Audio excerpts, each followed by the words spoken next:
Movie start होती है तो ईयर 1974 में वेस्ट वर्जीनिया का एक सैनिटोरियम दिखाया जाता है और ये सैनिटोरियम बेसिकली डी फार्म लोगों के लिए बनाया गया था। और जो डी फार्म लोग यहाँ पर रहते थे असल में वो इनब्रीडिंग और बर्थ डिफेक्ट की वजह से डिफॉर्म बने थे। तब वहाँ के incharge doctor Brandon doctor Ann को वहाँ के पेशेंट्स के बारे में बता रहे थे और इसी दौरान एक पेशेंट डॉक्टर एन को पीछे से पकड़ लेता है और उनके बालों में से एक हेयर पिन निकाल लेता है। फिर वो दोनों आगे बढ़ते हैं और डॉक्टर ब्रैंडन डॉक्टर एन को इलीगल ब्रदर्स के लॉकअप में लेकर जाते हैं और वो तीनों ब्रदर्स कोई और नहीं बल्कि थ्री फिंगर, सॉटूथ और वन आई थे। डॉक्टर ब्रैंडन बताते हैं कि ये तीनों भाई मिसेस हिल्लिगर को एक जंगल में मिले थे और यही वजह है कि इन्हें हिल्लिगर ब्रदर्स कहा जाता है। और जब ये ब्रदर्स मिले थे तब तक वो अपने पेरेंट्स को खा चुके थे और यही नहीं, डॉक्टर उन्हें वहाँ के सबसे खतरनाक पेशेंट कहता है। हालांकि वो भी बच्चे थे और उनके खतरनाक होने का प्रूफ ये है कि एक तो अपनी 2 उंगलियां ही चबा गया और वही था थ्री फिंगर। एक ने अपनी आंख निकाल कर खा ली और इसलिए वो था वन आई। और तीसरा जो अपने दांतों को दीवारों के साथ रगड़ता रहता था और इसीलिए वो सॉटूथ था। और उसने तो बहुत सारे पेशेंट्स को काट कर बुरी तरह जख्मी भी कर दिया था। ये सब बातें सुनकर डॉक्टर एन पूछती हैं कि ये तीनों इतनी सारी पेन को कैसे बेयर कर लेते हैं। इस पर डॉक्टर ब्रैंडन उन्हें बताते हैं कि इनको तो तकलीफ महसूस ही नहीं होती। इसके बाद वो लोग आगे बढ़ते हैं और जिस पेशेंट ने डॉक्टर एन की पिन निकाली थी वो उस पिन के जरिए लॉक खोलने लग गया था, लेकिन वो ऐसा नहीं करता क्योंकि वो इतना इंटेलिजेंट नहीं था। और वो तीनों भाई उसे देख लेते हैं और उससे वो पिन मांगते हैं, जिस पर वो पिन उनकी तरफ फेंकता है और उन ब्रदर्स में सबसे ज्यादा इंटेलिजेंट यानी थ्री फिंगर लॉक को खोल लेता है और वो चुपके से तीनों भाई बाहर आ जाते हैं और सिक्योरिटी गार्ड को मार देते हैं और फिर कंट्रोल रूम में जाकर सारे सेल्स को खोल देते हैं। और इसके बाद से ही वो जगह पूरी तरह मेंटल असाइलम बन जाती है। वो तीनों डॉक्टर एन को पकड़ लेते हैं और उसे इलेक्ट्रिक शॉक्स देते हैं और तब तक ऐसा करते हैं जब तक कि उसका दिमाग पूरी तरह पक ना जाए।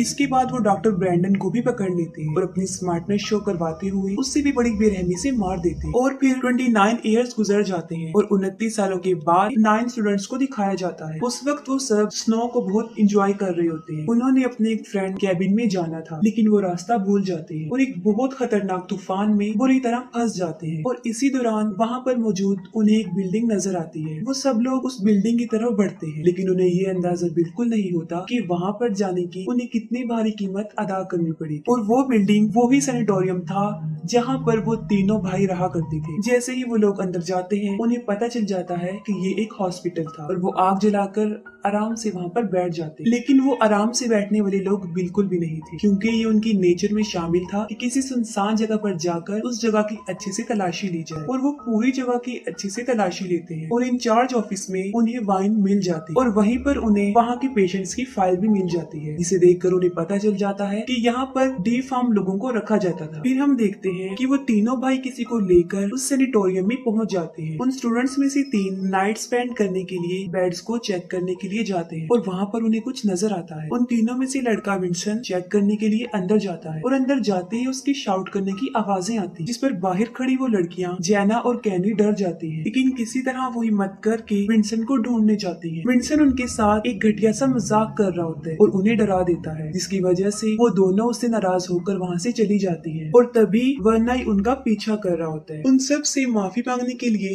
विंसन अकेला ही जनरेटर ढूंढने चला जाता है और उसे जनरेटर मिल भी जाता है और फिर वो उसे ऑन कर देता है। अब क्योंकि वो सब अमेरिकन स्टूडेंट्स थे और किसी सुनसान जगह पर उनका दूसरा रूल ये होता है कि जब लाइट आ जाए तो पार्टी करें, और वो बिल्कुल ऐसा ही करते हैं और पूरे हॉस्पिटल में हलचल मचा देते हैं। लेकिन इस दौरान उन्हें ये पता नहीं होता कि कोई उन पर नजर रख रहा। पार्टी करते करते वो लोग एक ऐसी जगह पर पहुंच जाते हैं जहां उन्हें एक फिल्म रील मिलती है। डैनियल उसे एक प्रोजेक्टर में डालकर उसे प्ले कर देता है। उस फिल्म में दिखाया जा रहा था कि उन हिल्लिगर ब्रदर्स पर सबसे ज्यादा एक्सट्रीम टेस्ट किए जा रहे थे।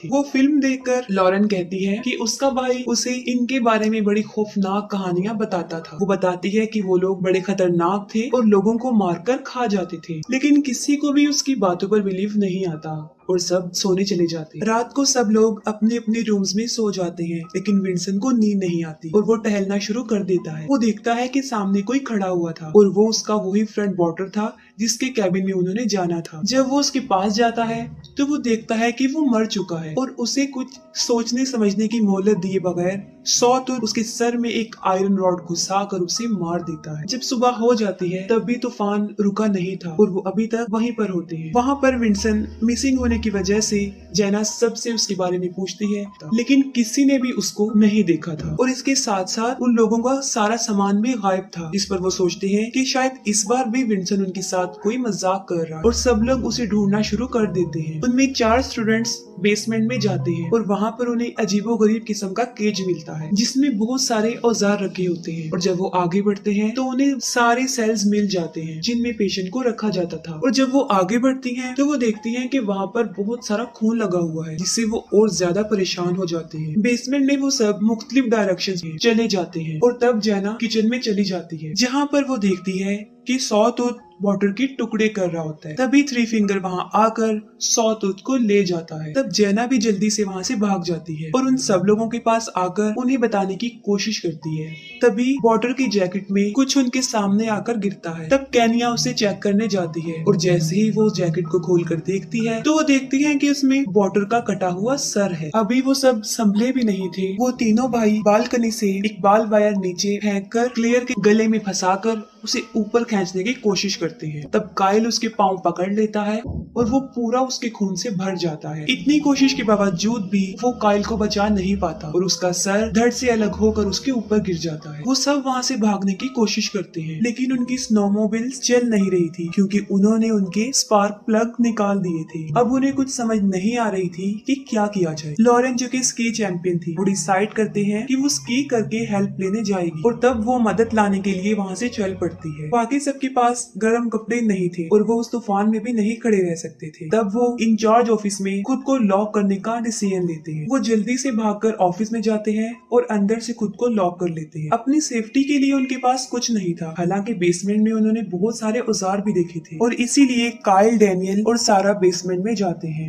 और वहाँ पर थ्री फिंगर उनके पीछे पड़ जाता है और वो जल्दी से जाकर केज में छुप जाते हैं। और जब थ्री फिंगर वहाँ से जाता है वो बहुत सारे हथियार लेकर वहाँ से भाग जाते हैं। दूसरी तरफ वन आई ऑफिस के दरवाजे में होल्ड करके केनिया को पकड़ लेता है। इस पर ब्रिजिट उसके हाथ में ब्लेड मारती है और वो केनिया को छोड़ देता है और वो सब बेसमेंट में से भाग रहे होते हैं और सबसे पीछे डैनियल होता है। तभी सॉटूथ डैनियल को पकड़ लेता है और उसे किचन में ले जाकर बांध देता है। काइल और सारा जब ऑफिस में पहुंचती हैं तब वो देखती हैं कि उनके पीछे डैनियल नहीं था, जबकि वो तीनों ब्रदर्स डैनियल को जिंदा ही काट रहे होते हैं जिसकी चीखें वो सब सुन सकते थे। और लास्ट में बहुत सारी बहस के बाद वो उसे बचाने जाते हैं। तब काइल देखता है कि वो तीनों उसकी मसल्स को काटकर तेल में फ्राई कर खा रहे थे और डैनियल उस टॉर्चर से बच नहीं पाता और उसे मरा हुआ देखकर वो सब डिसाइड करते हैं कि वो उन तीनों को अपने ट्रैप में फंसाएंगे। ये सोचते हुए वो उन लोगों पर अटैक कर देते हैं और उन्हें एक सेल में बंद कर देते हैं। तब काइल उन्हें जलाकर मारने का फैसला करता है लेकिन केनिया उसे ऐसा करने से रोक देती है। वो इसलिए मना करती है क्योंकि शायद उसकी इंसानियत जाग गई थी और वो उन्हें मासूम समझ रही थी। वो काइल को उन पर पहरा देने के लिए वहाँ पर रुकने को बोलते हैं और खुद जाकर सो जाते हैं। और यहाँ बदकिस्मती से वो उसी सेल में लॉक थे जहाँ पर वो 29 साल तक लॉक रहे। और सबसे बड़ी बात ये कि जिस पिन से उन्होंने वो लॉक खोला था अभी भी वो पिन वहीं पर ही पड़ी थी। और जब काइल सो जाता है तब थ्री फिंगर अपनी स्मार्टनेस दिखाता है और लॉक को खोल लेता है और बाहर आते ही सॉटूथ काइल को पकड़ लेता है। और जब केनिया काइल को चेक करने आती है तब खुद ब खुद जनरेटर बंद हो जाता है और हर तरफ अंधेरा हो जाता है। और वहाँ पर वो देखती है कि ना तो वहाँ पर काइल है और ना वो तीनों सेल में है। वो वापस आकर सबको बताती है और तभी वहाँ पर कोई दरवाजे पर आ जाता है जिसका फेस कवर होता है और वो सब समझते हैं कि शायद ये थ्री फिंगर है जिसको वो बड़ी बेरहमी से मारते हैं और वो जान से मर जाता है। फिर वो उसका फेस देखने के बारे में सोचते हैं। तब वो देखते हैं कि वो थ्री फिंगर नहीं था बल्कि वो काइल था जिसकी जुबान कटी हुई थी। उसे देखकर वो सब वहाँ से भागने की कोशिश करते हैं लेकिन वो तीनों भाई बुरी तरह उनके पीछे पड़ जाते हैं। भागते भागते वो सब उनके रूम्स तक पहुँच जाते हैं जहाँ पर उन लोगों का सामान भी रखा हुआ था। वो सब अपने जैकेट्स पहनकर खिड़की से बाहर आने का डिसीजन लेते हैं लेकिन वो एक सैनिटोरियम था जिसकी सारी विंडोज सील्ड थी और वहीं पर उन्हें एक टूटी हुई खिड़की मिलती है लेकिन उस खिड़की के पीछे बहुत सारी बर्फ जमी हुई थी। सारा उस बर्फ को हटाने लगती है और इतनी ही देर में वो तीनों भाई भी वहाँ पहुँच जाते हैं। वो थ्री फिंगर दरवाजा तोड़ने की बहुत कोशिश करता है। थ्री फिंगर के बाद सॉटूथ उस दरवाजे को तोड़ने की कोशिश करता है और इतनी ही देर में सारा बर्फ से एक रास्ता बनाने में कामयाब हो जाती है और वो वहाँ से बाहर निकल जाते हैं। लेकिन जैना बाहर निकल नहीं पाती और वो वहीं फंस जाती है और तब सॉटूथ एक ड्रिल लेकर उसे मार देता है। बाकी तीनों जान बचाकर वहाँ से भागते हैं, लेकिन वो तीनों भाई भी उन्हीं की स्नोमोबिल पर उनका पीछा करते हैं। सॉटूथ ब्रिजिट को पकड़ लेता है, जिस पर वो चाकू से उस पर हमला करती है और वो उसे छोड़ देता है। दूसरी तरफ हमें लॉरेन दिखाई जाती है, जो बर्फ जमने की वजह से मर चुकी होती है। और यहाँ पर सबसे अफसोसनाक बात यह है कि मेन रोड उसके सामने ही था, जो तूफान की वजह से उसे नजर नहीं आया और वो हिम्मत हार कर वहीं बैठी रही और मर गई। अब सिर्फ केनिया और सारा ही बचते हैं और केनिया अपनी जान बचाकर भाग रही होती है और वन आई उसके पीछे पड़ा होता है। अभी वो केनिया को पकड़ने ही वाला होता है कि सारा उसे मारकर नीचे गिरा देती है और वो अपनी स्नोमोबिल्स लेकर वहाँ से चली जाती है। वो दोनों बहुत खुश होती है क्योंकि ये सब उन्होंने अपने प्लान के अकॉर्डिंग किया होता है। वो इतनी खुश होती है कि वहाँ पर लगी हुई वायर्स उन्हें नजर नहीं आती और उन दोनों का सर धड़ से अलग हो जाता है। तभी थ्री फिंगर वहाँ आता है और उनके सर उठाकर ले जाता है और उनकी बॉडी वहीं पर ही पड़ी रहती है और इसके साथ ही ये मूवी एंड हो जाती है।